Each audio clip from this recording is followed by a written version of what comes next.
ఈరోజు తెలుగుదేశం పార్టీలో చేరడానికి కాంగ్రెస్ పార్టీ వచ్చిన తర్వాత కులపిచ్చి ఎక్కువయ్యి ఒక కులాన్ని కించపరిచయంగా మాట్లాడుతుంటే ఈరోజు నేను పార్టీ మారాలని పరిస్థితి వచ్చింది.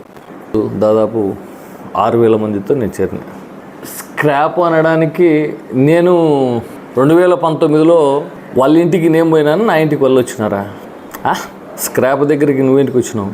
మీకేం అవసరం ఉంది? స్క్రాప్తో మీకేం అవసరం వచ్చింది? అవసరం లేదు కదా. నేనేం వైసీపీ పార్టీలకు కానీ తెలుగుదేశం పార్టీలకు కానీ వేయడం, ఆ రోజు తెలుగుదేశం పార్టీ అధికారంలో ఉండగా నేను వైసీపీ పార్టీలోకి చేరినా. ఈరోజు వైసీపీ పార్టీలో అధికారం ఉండగా తెలుగుదేశం పార్టీలోకి చేరుతాను. నేను ఇంకో రకంగా గతంలో వాళ్ళు ఎన్ని పార్టీలు మారినారు? ఏ స్క్రాప్ అయ్యి ఎన్ని తూర్లు మారినారు? తెలుగుదేశంలోకి ఎన్ని తూర్లు వచ్చినారు? కాంగ్రెస్లోకి ఎన్ని తూర్లు వచ్చినారు? మళ్ళీ వైసీపీ పార్టీలోకి వాళ్ళు ఫస్ట్ స్క్రాప్ ఎవరు అనేది త్వరలోనే తెలుస్తుంది. తాడపత్రి ప్రజలు త్వరలోనే ఎవరు స్క్రాప్ అనేది ఒక 50 రోజుల్లో తెలియపరుస్తారు. ఆ కర్మ నాకు అసలు పట్టలేదు. భగవంతుడు నాకు కావాల్సినంత నాకు ఇచ్చినాడు. అమ్ముడుపోయినది లాస్ట్ పంచాయతీ ఎలక్షన్లో మీకు తెలుసు ఎవరు అమ్ముడుపోయినారో. మీకు తెలీదా?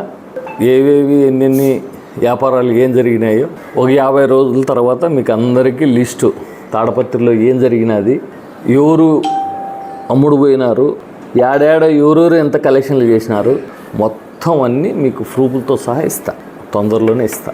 ఇప్పుడు ఇస్తే ఎలక్షన్ కోడ్ ఉంది, దానివల్ల నేను ఇవ్వదలుచుకోలేదు. ఎలక్షన్లు అయిపోయినాక ఇస్తా.